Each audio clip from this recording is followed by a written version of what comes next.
시편 26편 8절에서 12절 말씀입니다. 8절에서 12절 말씀 한 절씩 교독하겠습니다.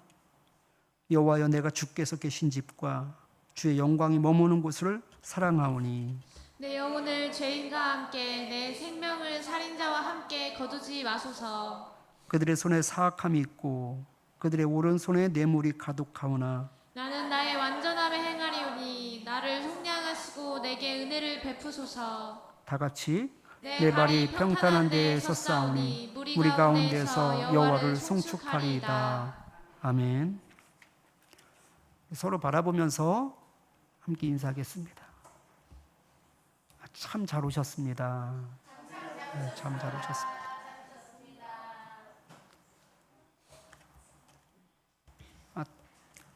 또 다른 인사도 한번 하겠습니다. 사랑합니다. 네, 사랑합니다. 사랑합니다. 네, 사랑하십시오.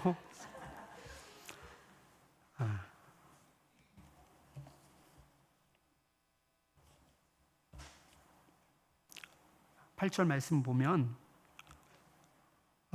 여호와여, 내가 주께서 계신 집과 주의 영광이 머무는 곳을 사랑하오니 라고 말하고 있어요. 주께서 계신 집과 주의 영광이 머무는 곳을 사랑한다. 여기엔 특별한 의미가 있는 건 아니에요. 얘기는 뭘 하고 싶은 거냐면요, 하나님을 사랑합니다 이 말을 하고 싶은 거예요. 그런데 하나님을 사랑합니다 라고 말하고 싶은데 차마 그 거룩하신 하나님을 이름을 대면서 하나님을 사랑합니다 라고 말할 수 없는 거예요. 그 시편 대부분의 말씀을 보면 하나님을 사랑합니다 라는 말이 거의 없어요. 주의 집을 사랑합니다, 하나님의 그 능하심을 사랑합니다, 뭐 이런 식으로 애둘러서 하나님을 사랑합니다 라고 합니다. 여러분, 우리나라처럼 사랑을 고백하는 나라가 그렇게 많지 않다고 그래요. 우리는 연인 간에 사랑해라는 말을 참 많이 하죠. 근데 외국 사람들이 사귄 지 별로 되지도 않았는데 막 3일 됐는데 일주일 됐는데 사랑한다라고 이야기하면 깜짝 놀란대요. 그래서 그 외국인들이 하는 말이 대한민국은 사랑이 너무 해프다고 말을 하더라고요. 그러니까 별게 다 사랑한 거예요. 정말 사랑해서 사랑하는 건지 아니면 그 사랑이라는 말이 정말 해퍼서 그 감정이 있을 때 그냥 사용하는 말인 것인지. 물론 다른 나라는 그런 감정이 없다는 얘기가 아니에요. 똑같은 감정이 있어도 사랑한다라는 말은 잘 사용하지 않는다고 얘기를 하더라고요. 정말로 사랑할 때 사랑한다라는 말을 쓴대. 시편 기자가 하나님께서 합당한 그 사랑을 나타낼 수가 없었어요. 그래서 하나님을 사랑합니다라고 말하지 못하는 거예요. 그래서 주께서 계신 집과 주의 영광이 머무는 곳을 사랑하오니 라고 말하고 있습니다. 여러분, 우리가 하나님을 정말 사랑했으면 좋겠습니다. 그래서 그냥 우리 입에서 상투적으로 나오는 하나님 사랑합니다, 하나님 경배합니다, 하나님 영광 받아 주시옵소서가 아니라 정말 내 마음 가운데 진심이 끌어올라서 정말 아꼈다가 하나님께만큼은 하나님 사랑합니다라고 진정으로 말할 수 있기를 축복합니다. 시편 기자가 지금 하나님을 사랑한다라는 말을 지금 직접적으로 표현하지 못하고 이 간접적인 표현 방식으로 하나님을 사랑한다라고 말하고 있습니다.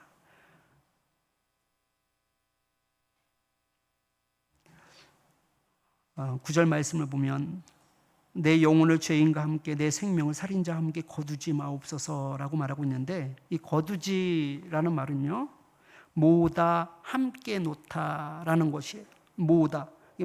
모으다라는 말이고 함께 놓다라는 뜻인데요. 그러니까 같은 반열에 같은 위치에 그 죄인과 함께 내 생명을, 살인자와 함께 그 같은 반열 가운데 나를 놓지 마십시오. 똑같은 관점에서 나를 바라보지 마십시오. 똑같은 관점에서 나를 평가해 주지 마십시오라고 말하고 있는 거예요. 그러니까 동급으로 나를 취급하지 말아 주시옵소서라면서 그 자체를 아주 혐오스러워하는 그 다윗의 모습을 볼 수 있습니다. 그것이 내 영혼을 죄인과 함께 내 생명을 살인자와 함께 거두지 마소서라는 거예요. 여러분, 얼마나 그들하고는 상종하기도 싫은 거예요. 얼마나 그것이 싫으면 나를 그런 부류와 그런 사람들과 나를 함께 하나님 놓고서 나를 판단하시면 안 됩니다라고 말하고 있거든요. 우리가 이런 어떤 영적인 자긍심이 있었으면 좋겠어요. 그냥 아무것도 아닌데 스스로 착각하여 그렇게 스스로 높아진 자가 아니라 정말로 죄에 대해서 철저하게 스스로 자각하여서 그 악에 대해서 스스로 자각함으로 말미암아 그 부분에 있어서만큼은 정확하게 선을 그을 수 있는, 그래서 나는 그런 것과는 전혀 상관이 없는, 나는 그런 부류와는 전혀 관계하지 않는 그런 모습입니다라고 고백하였으면 좋겠습니다. 물에 술 탄 듯, 술에 물 탄 듯 그렇게 좋은 게 좋은 거다라고 살아가는 것이 아니라 모든 부분에 있어서, 악에 있어서만큼은 철저하게 여러분 선을 그으셔서 다윗처럼 그 반열에 그 선상에 있는 것조차도 도저히 용납이 안 되는, 그 선상에 있는 것조차도 전혀 생각 자체로도 받아들일 수 없는 일들이 될 수 있기를 축원합니다. 그들의 손에 사악함이 있고 그들의 오른손에는 뇌물이 가득하오나, 왜 그들과 같은 선상에 나를 두시면 안 되느냐? 그들의 손에는 사악함이 있고 그들의 오른손에는 뇌물이 가득하다라고 말하고 있습니다. 여기 이 사악함이다라는 것은요, 우상숭배와 매춘을 의미하는 말을 쓸 때 일반적으로 사용하는 용어가 바로 사악함입니다. 그러니까 그들은요, 우상숭배에 젖어 있고 또 성적 욕구의 그 타락에 그렇게 젖어 있다라는 것을 말씀하고 있습니다. 그리고 또 오른손에는 뇌물이 가득하오나, 그러니까 오른손에 뇌물이 가득하다라는 것은요, 탐심으로 쩌들어 있다라는 뜻이에요. 이 뇌물은 어떤 사람이 받는 거예요? 옳지 않은 사람, 그러니까 돈에 눈이 먼 사람이 뇌물을 받게 되거든요.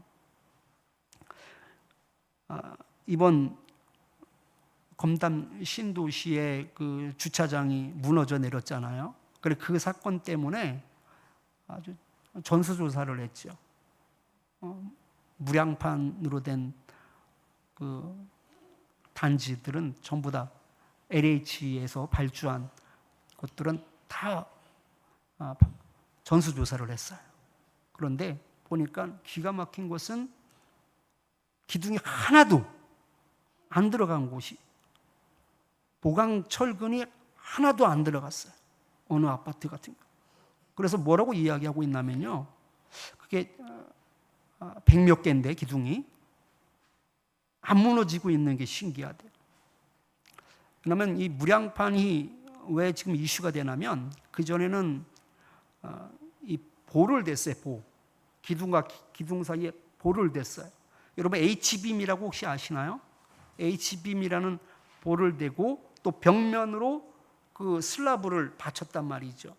벽면으로 된 그런 콘크리트로 슬라브를 받치고 또 거기에 볼을 넣어서 슬라브가 무너져 내리지 않도록 한 거예요. 그런데 이 무량판 공법은 이제 새롭게 이제 막 만들어진 공법인데, 그건 기둥하고 슬라브 사이에 그 보강 철근을 이렇게 댐으로써 기둥 하나로 그 슬라브가 견딜 수 있게끔 만든 공법이에요. 그 최신 공법이죠. 그렇게 되면 자리도, 주차장 자리라든지 이런 공간을 더 자유롭게 쓸 수 있다고 합니다.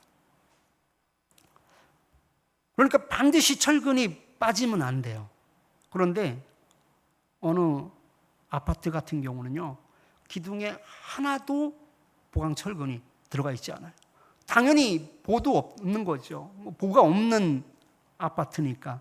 그거 대신에 무량판으로 공법으로 지었으니까 보강 철강이 들어가야지 되는데 안 들어갔어요. 중간에 어떻게 된 거예요? 중간에 빼먹은 거예요. 그냥 빼먹을 수 있어요? 다 자기들끼리 짬짬이 하고 뇌물을 주고받고 하면서 빼먹는 거예요. 정관, LH 전관이 지금 그 기존에 있었던 임원들이죠. LH 임원들, 주택공사 임원들이 다 회계 맡고 감사 맡고 설계 맡고 이런 쪽으로 다 다른 회사에 들어가서 짬짬이를 한 거예요, 서로. 세상이 이렇습니다. 그런데 이것은 근본적으로 무엇이 문제냐면 그들 마음 가운데 탐심이 있는 거예요. 우리는 안 그러느냐는 거, 우리는 안 그러느냐. 여러분, 아담과 하와가 왜 넘어졌어요? 탐심 때문에 넘어졌어요. 탐심. 그러니까 인간에게 있어서 가장 근본적인 죄라고 이야기할 수 있는데 가장 근원적인 죄가 뭐냐? 바로 욕심, 탐심이에요. 다윗은 뭐라고 이야기하냐면 그들의 손에는 이런 우상 숭배와 그런 어떤 성적 타락이 있고 또 오른손에는 그들의 탐심과 욕심이 가득하다라고 말하고 있어요. 그러나 나는 나의 완전함에 행하오리니라고 말하고 있습니다. 완전함에 행한다라는 말은요, 1절에서 말했어요. 1절에 보면은 내가 나의 완전함에 행하였사오며 라고 말하고 있는데 완전함에 행하였다라는 말은 시제가 어떻게 돼요? 완전함에 행하였사오며 라는 말은 언제예요? 과거를 말하는 것이거든요. 그런데 11절에서는 나는 나의 완전함에 행하오리니 시제가 어디예요? 미래거든요. 앞을 이야기하고 있거든요. 과거에도 내가 완전함에 행하였지만 앞으로도 내가 이런 어떤 우상 숭배라든지 성적 타락이라든지 어떤 이 욕심과 탐심 가운데 젖어들지 않고 내가 완전함에 행하겠다라는 결심과 결단을 지금 하고 있는 거예요. 그러니까 하나님, 나를 그런 선상에서 저를 두시면 안 됩니다. 그런 선상에서 같이 나를 모으시면 안 됩니다. 그런 선상에서 나를 두시면 안 됩니다라고 말하고 있는 것이죠. 여러분, 세상을 닮아가면 무너질 수밖에 없는 거예요. 여러분, 그래서 깨어 있어야지 돼요. 죄에 대해서 깨어 있어야지 되는 것이고 죄에 대해서 민감해야지 되는 거예요. 죄에 대해서 민감할 때만이 우리가 살 수 있어요. 왜냐하면 이 죄라는 것이요, 계속적으로 우리를 유혹해요. 계속적으로 우리를 넘어뜨리게 하거든요. 그런데 아주 근원적인 죄의 문제를 가지고 사람이 이것 가지면 그냥 넘어질 수밖에 없는 그 죄의 문제를 가지고 사단이 공격을 하는 거예요. 함정을 파놓는 거죠. 그러기에 우리가 자각하지 못하면요, 그냥 넘어질 수밖에 없어요. 여러분, 옛날에 제가 어렸을 때 시골에 살 때 동네 형이 토끼를 이렇게 겨울마다 이렇게 잡았는데 한번 따라다닌 적이 있었어요. 그러니까 토끼는 겨울에 잡아야지 돼요. 지금은 잡으면 큰일 나죠. 근데 그때는 아주 옛날에는 이게 가능했어요. 올무를 놓거든요. 올무를 어디다 놓는지 혹시 아세요? 올무를 이렇게 동그랗게, 이 정도 동그랗게 만드는데요, 철사로. 그래서 여기에 머리가 끼면 이렇게 당겨지게끔 돼 있어요. 당겨지면서 더 이상 도망가지를 못하죠. 겨울에 가보면은요, 그 논 곳을 기억해뒀다가 그 논 곳을 따라다니면서 죽어 있는, 이미 얼어서 죽었죠. 겨울이니까 얼어서 죽어 있는 것들을 이렇게 가지고 오곤 했었었는데 어디다 둘 것 같아요? 사람 다니는 길요? 토끼가 다니는 길에 두죠. 토끼가 다니는 길. 사람 다니는 길은 그 토끼는 좀 이상한 토끼고요. 사람 다니는, 토끼가 다니는 길. 그래서 겨울에 잡을 수밖에 없는 게, 왜냐하면 겨울에는 발자국이 있어요. 토끼 발자국이 있어서 토끼 발자국이 있는 곳에다가 올무를 넣는 거예요. 그러니까 토끼는요 늘 지나간 곳을 다녀요. 그러니까 거기다 놓으면 잡힐 가능성이 아주 많은 거예요. 여러분, 죄가 그래요. 죄는요 엉뚱한 곳에서 터지지 않아요. 아주 근본적인 부분에서 터지는 거거든요. 거기다가 사탄이 올무를 넣는 거예요. 사람이 가장 약한 그 부분에다가 올무를 넣는 거예요. 탐심을 넣고요, 욕심의 덫을 넣고, 성적인 덫을 넣고요, 그리고 우상의 덫을 놔요. 우리는 우상 없나요? 우상의 덫이 너무 많죠. 우상의 덫이 자식이 될 수도 있고요, 돈이 될 수도 있어요. 내 건강이 될 수도 있고요. 그래서 그런 것들을 그냥 놓는 거예요. 늘 지나가는 길이기 때문에, 우리가 늘 그것을 바라보고 살기 때문에 그 바라보는 것, 우리가 약한 부분에다가 그냥 놓는 거예요. 어떻게 되겠어요? 그냥 잡히는 거예요. 뭐 하지 않으면, 깨어있지 않으면 잡히는 거예요. 늘 지나가던 곳이었기 때문에 토끼가 아무 생각 없이 그 길을 지나가거든요. 그러다가 이게 얼어 죽어요, 잡혀서. 만약에 이게 살피면서 다녔다면 돌아가겠죠. 물론 뭐 토끼가 살피지는 않아요. 우리가 살펴야지 된다는 거예요. 깨어 있어야지 된다는 거예요. 우리가 약한 부분에 대해서 자각하고 있어야지 돼요. 그래서 내가 무엇을 덫을 놓으면 내가 거기에 빠지는지 우리 스스로는 너무나 잘 알아요. 그게 우상이 될 수도 있고, 그것이 욕심과 탐심이 될 수도 있는 것이고요, 성적인 범죄가 될 수도 있는 것이고.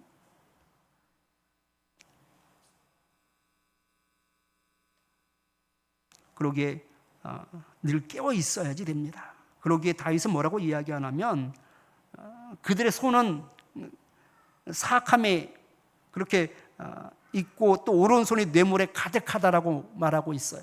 그런데 다윗은 뭐라고 이야기하고 있냐면요, 오늘 본문에는 없지만 자신은 손을 씻었다라고 말을 하고 있어요. 그들의 손은 사악함에 있고 오른손은 뇌물에 있는데 여호와여 내가 무죄함으로 손을 씻고라고 말하고 있어요. 그러니까 다윗은 손을 씻은 것이고 그들은 그 손이 거기를 따라가고 있는 것을 보게 되거든요. 그렇게 영적으로 깨어있지 않으면 우리 손이 그리로 향할 수밖에 없는 거예요.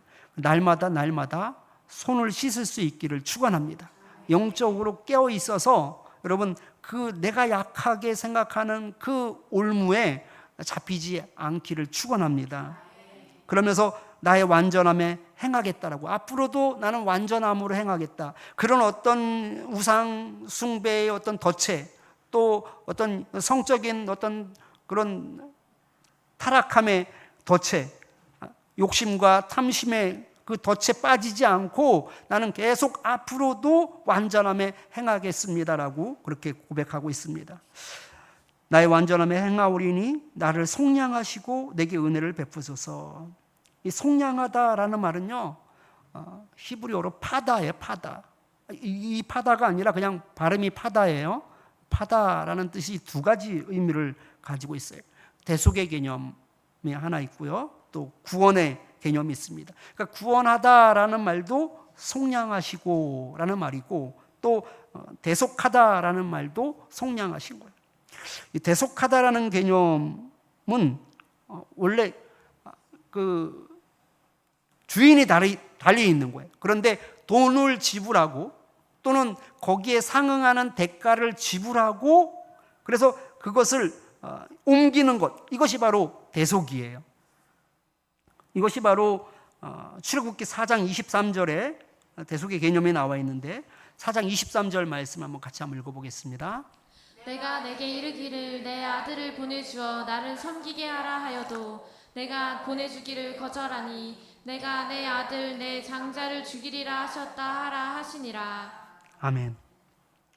지금 애국 왕에게 이런 말씀을 이야기하는 건데, 이스라엘 백성들을 내보내라고 이야기를 하는데도 불구하고 내보내지를 않아요. 여러 가지 재앙을 그렇게 당했음에도 불구하고 내보낼 수가 없어요.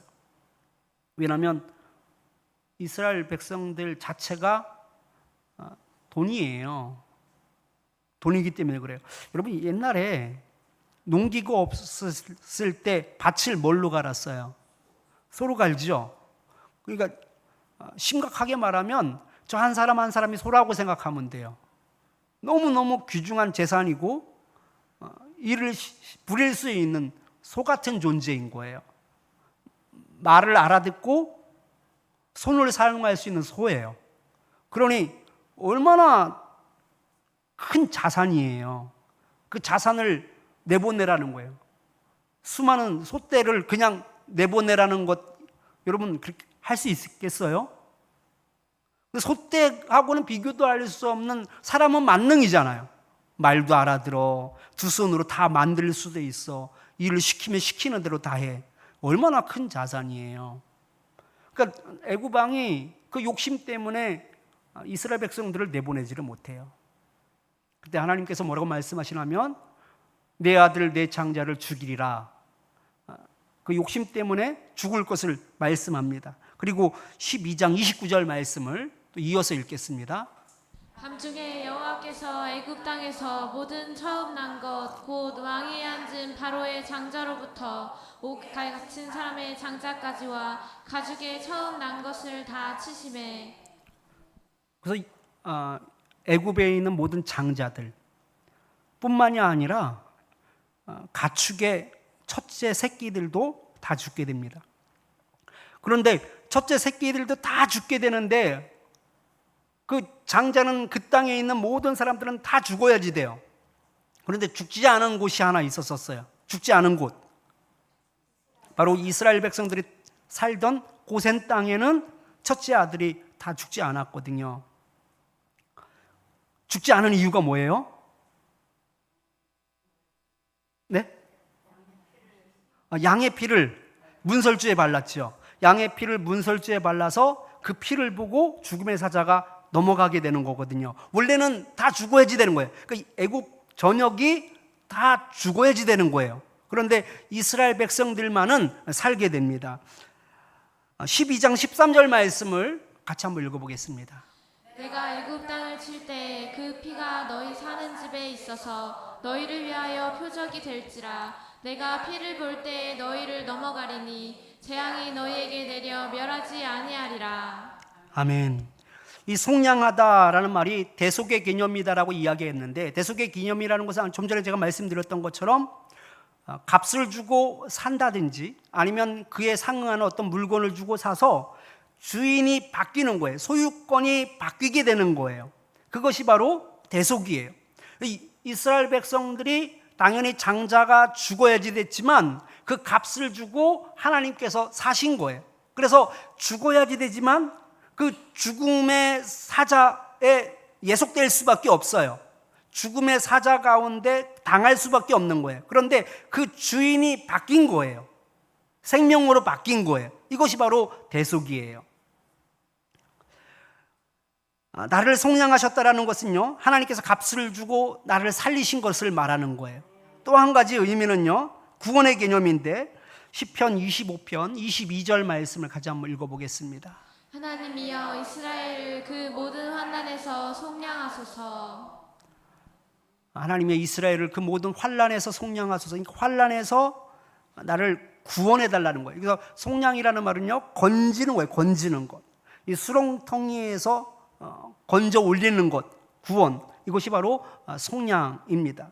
그래서 나의 완전함에 행하오리니 나를 속량하시고, 하나님께서 나를 값으로 사 주셔서 내가 그 어떤 원래의 주인에 속해 있었지만 나를 소유권을 옮겨달라는 얘기죠. 소유권을. 내가 소유권이 원래 이 죄의 종에게 있었다면 하나님께서 그 소유권을 그 생명의 하나님의 종으로, 하나님의 자녀로 옮겨지는 것. 그래서 내가 마땅히 죽을 수밖에 없는 것이지만 하나님께서 값으로 사가지고서 내가 죽을 수밖에 없는 그 죄의 종으로서 그렇게 심판을 받을 수밖에 없지만 하나님 나를 속량하셔서 값을 주고 은혜를 베풀어 주셔서 내가 살 수 있는, 그래서 주인이 바뀌는 은혜, 그리고 그 환난 가운데 나의 구렁텅이에서 나를 건져달라는 의미가 같이 내포되어 있는 말이 나를 속량하시고 내게 은혜를 베푸소서라고 말하고 있습니다. 그런데 나를 속량하소서라고 말하면서 그 전에 뭐를 이야기하고 있어요? 내가 뭐 하겠다고요?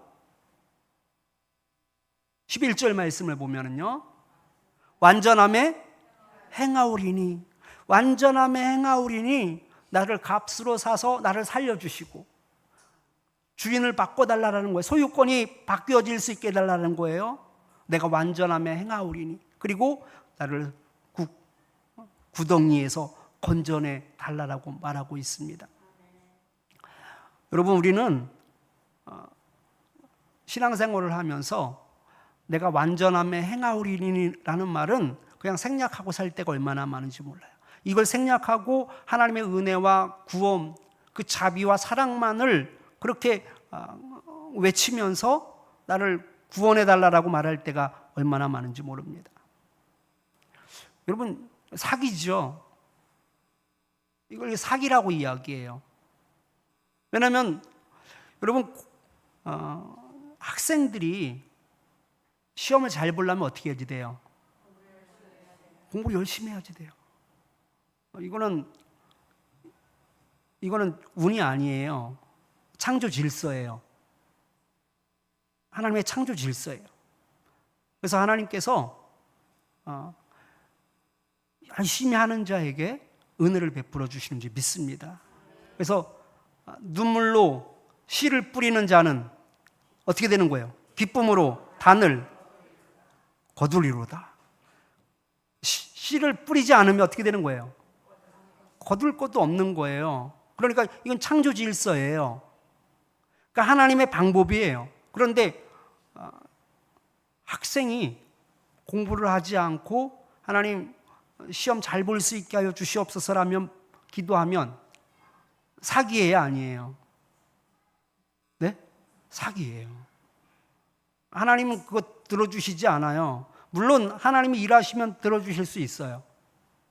그런데 하나님은 창조 질서를 거스르면서까지 그렇게 일하시지 않아요. 우리가 행한 대로 우리가 거두기를 원하셔요. 근데 그것도 복이에요. 여러분, 우리가 씨를 뿌린다고 해서 그걸 기쁨으로 단을 걷는다는 보장이 있어요, 없어요? 없거든요. 벌레가 와서 먹기도 하고요. 또 오늘날처럼 폭염 때문에 야채가 다 시들어서 죽기도 해요. 비가 오지 않아서 가뭄 때문에 죽기도 하고요. 또 병충해로 말미암아 열매의 양이 작기도 해요. 그 씨를 뿌린다고 해서 모든 소출을 거둘 수 있는 건 아니에요. 그런데 씨를 뿌려서 소출을 거둘 수 있다는 것은 하나님의 은혜인 거죠. 그러니까 하나님의 은혜가 없다라는 것이 아닌 게 아니에요. 내가 하면 거둘 수 있다라는 것이 아니에요. 내가 해도 거둘 수 있고 거둘 수 없어요. 그런 경우가 생겨요. 그런데 거둘 수 있게 하시는 것은 하나님의 은혜인 거예요. 그러기에 뿌리지도 않고 걷기를 말하는 것은 사기인 거예요. 지금 근데 다윗은 뭐라고 이야기하고 있냐면, 내가 완전함 가운데 내가 살겠사오니 나를 속량하시고 그 하나님의 그 은혜 가운데 그 구원을 베풀어 주시옵소서라면서 기도하고 있거든요. 여러분, 언제나 여러분들의 삶이 하나님 앞에서 날마다 결단하는 삶이 될 수 있기를 축원합니다. 세상과 타협하는 인생이 아니라, 하나님하고 타협보는 인생이 아니라 하나님 앞에 그 결심을 한번 보여보십시오. 결단을 한번 보여보십시오. 내가 작정한 것 뒤로 미루지 마시고, 상황이 안 된다고 하여서 그것을 먼 훗날로 약속을 미루지 마시고, 힘들어도 한번 결단해 보세요. 한번 결심해 보십시오. 그러면 하나님께서 여러분들을 속량하시고 여러분들을 구원해 주실 줄 믿습니다. 마지막으로 12절 말씀을 보면, 내 발이 평탄한 데에 섰사오니 무리 가운데서 여호와를 송축하리이다. 내 발이 평탄한 데 섰사오니. 사실은 근데 평탄한 데 선 것이 아니에요. 이것을 예전에 제가 한번 말씀을 드린 적이 있었었는데 이것 성취적 신앙이라고 이야기해요. 여전히 그 원수들이, 악인들이 나를 애워싸고 있고 나를 힘들게 하는 가운데에서 뭐라고 고백하고 있냐면 내 발이 평탄한 데 섰사오니 라고 말하고 있어요. 그러니까 이것은 믿음의 확신이 있을 때만이 가능해요. 좀 우스운 얘기는 하지만 지난달인가 사모가 다른 이제 직장을 알아보는 가운데 면접을 보게 됐어요. 근데 면접을 보게 됐는데 우리가 뭐라고 기도했냐면 하나님은 엉뚱한 곳에서 부르지 않게 해주시고 하나님께서 원하시는 곳, 그곳 사람만 불러주시옵소서라면서 기도를 한 거예요.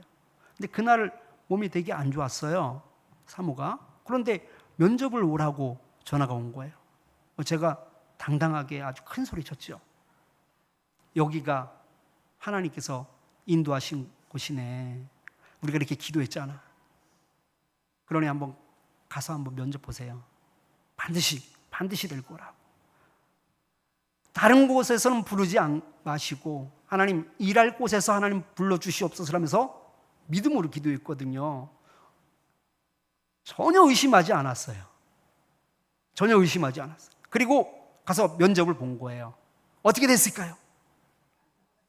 네? 안 됐어요.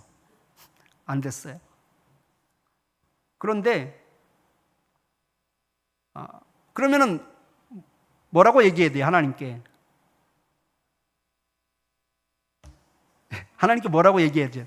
하나님 일할 수 있는 곳 그냥 여기저기서 부르지 마시고 일해야지 되는 곳에서 면접을 볼 수 있게 하여 주시옵소서 하면서 기도했고 면접을 보라고 불렀는데 안 된 거예요. 그러면 하나님께 뭐라고 기도해야지 돼요? 왜 불렀습니까? 도대체 왜 불렀습니까? 이렇게 기도해야지 되잖아요. 그죠? 그런데 안 됐는데 제가 감사했어요, 하나님께. 왜 감사했는 줄 아세요? 내가 기도한 대로 되지는 않았지만 내가 하나님을 신뢰하고 그 마음 가운데 든든함이 있고 그 마음 가운데 평안함이 있었다라는 것 자체가 너무 감사한 거예요. 과연 될까? 과연 일할 수 있을까? 이런 두려움이 아니라 물론 안 됐어요. 안 됐는데 그냥 하나님을 믿고 나아간다라는 것 자체가 얼마나 감사한지 몰라요. 그냥 마치 어린아이처럼 제가 100% 된다라고 얘기했거든요. 근데 창피하지 않았어요. 하나님의 뜻이 있겠죠. 그죠? 저는 하나님의 뜻은 뭔지 모르겠어요. 왜 불렀는지는 모르겠어요. 그러나 적어도 내가 기도한 대로 그 마음이 흔들리지 않았다라는 것. 내가 기도한 대로 그 마음 든든히 붙잡고 그렇게 격려할 수 있었다라는 것. 그리고 헛된 것이었지만 확실한 그런 확신이 그 마음을 붙잡고 있었다라는 것이 너무나 감사하더라고요. 말도 안 되죠, 여러분. 이 말을 들으면 결과적으로는 안 됐는데. 그런데 결과적으로는 안 됐는데 하나님께 기도하고 그 확신 가운데 붙잡혀 있는 저 자신을 보면서 하나님께 감사했다니까요. 떨어졌음에도 불구하고 이 마음, 정말 어린아이처럼 그냥 기도한 대로 그냥 믿고 있는, 기도한 대로 그냥 따르는, 그래서 내 마음이 유동하지도 않고 그냥 확신 가운데, 우리 사모한테는 희망 고문이 될 수는 있지만 결과적으로는 안 됐지만 그럼에도 불구하고 내 마음 평안하였고, 안 되었어도 그 안 된 상황에 좌절하는 것이 아니라 그럼에도 불구하고 내가 그 하나님을 붙잡고 계속 있었다라는 것이 너무너무 감사했습니다.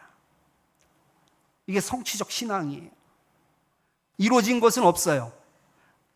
여전히 악한 자들이, 원수들이 나를 애워싸고 있고 나를 힘들게 하는 상황 가운데 있는데, 성취적 신앙, 하나님께서 그렇게 이끌어 주실 것이기에 내가 평탄한 데 섰다라고 말할 수 있는 거예요.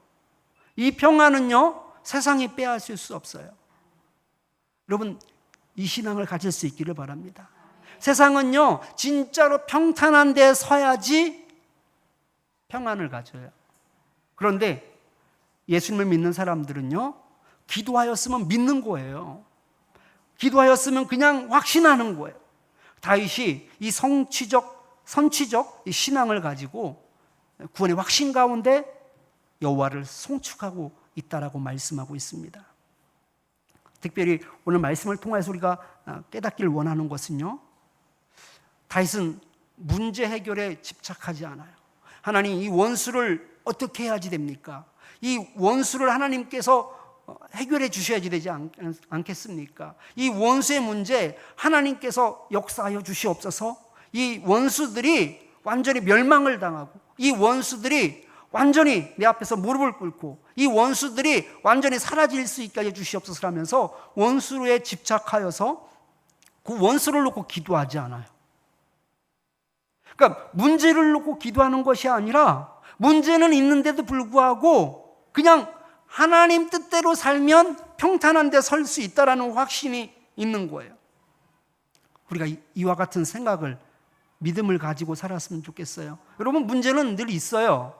그런데 문제에 집착한 것이 아니라 나를 이끄시는 하나님께 집중하면은요, 여러분, 이기게 되는 줄 믿습니다.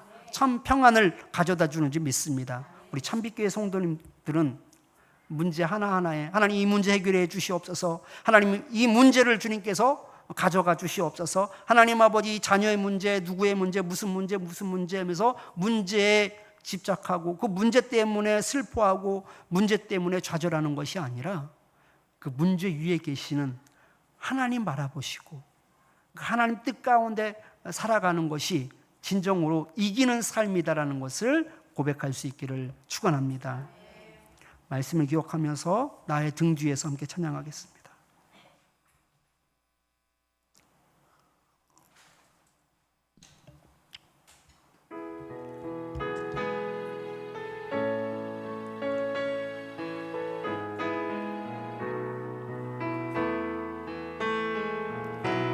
나의 등 뒤에서 나를 도우시는 주, 나의 인생 길에서 지치고 고나여 매일처럼 주저앉고 싶을 때 나를 밀어주시네. 일어나 걸어라 내가 새 힘을 주리니. 일어나 너 걸어라 내 너를 도우리. 나의 등 뒤에서 나를 도우시는 주, 나를 도우시는 평안히 길을 갈 땐 평안히 길을 갈 보이지 않아도 지치고 고나여 넘어질 때면 다가와 손 내미시네. 일어나 걸어라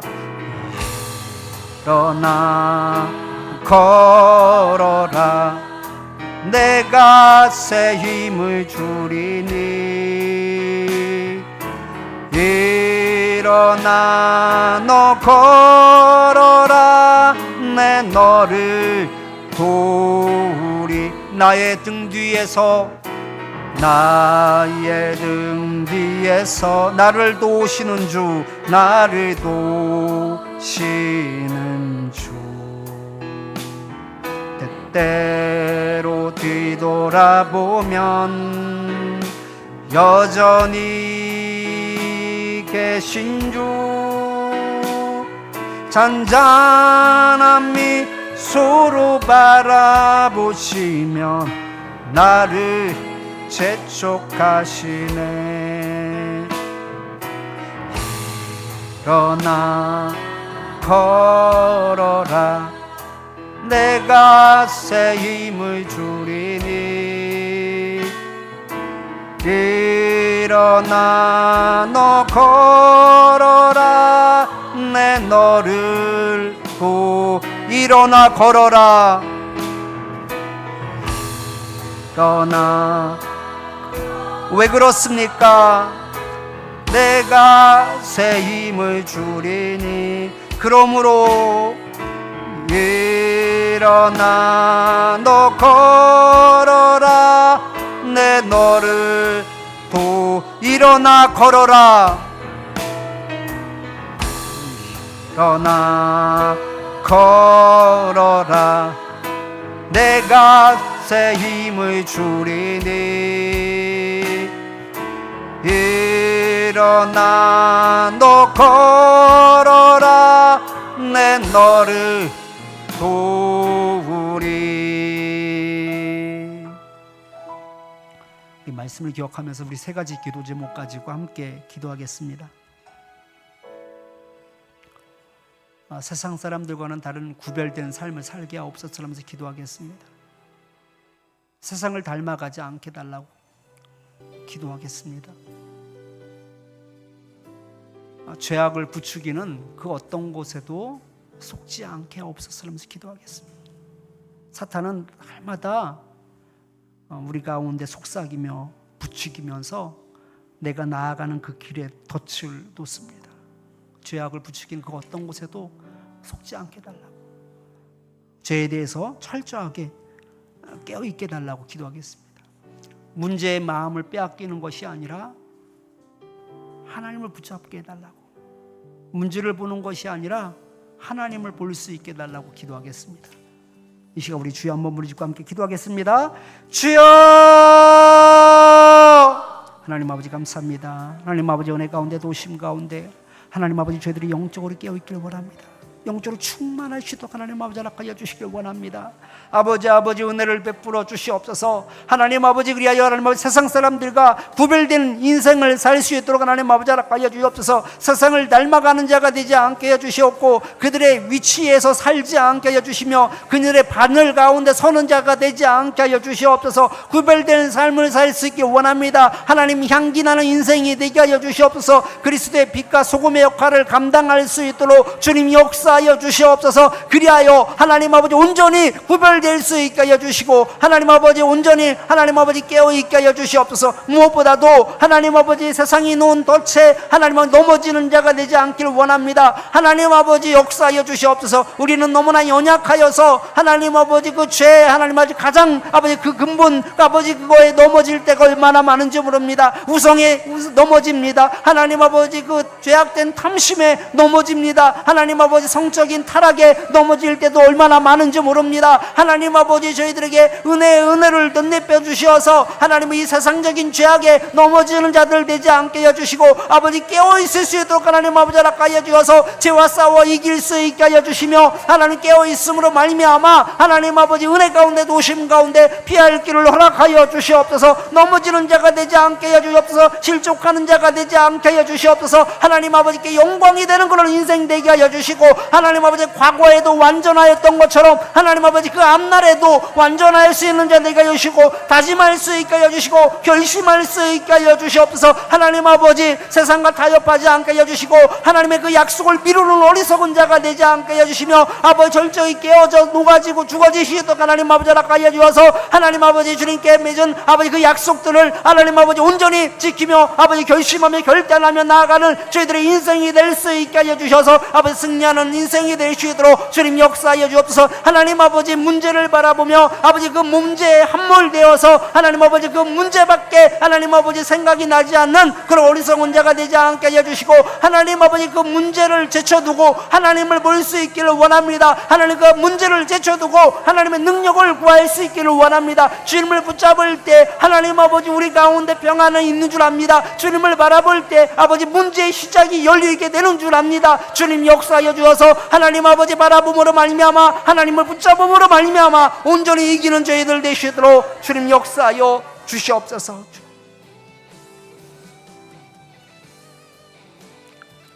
하나님 아버지 저희들에게 은혜를 베풀어 주셔서 하나님 세상 사람들이 살아가는 방법으로 살지 않게 하여 주시옵소서.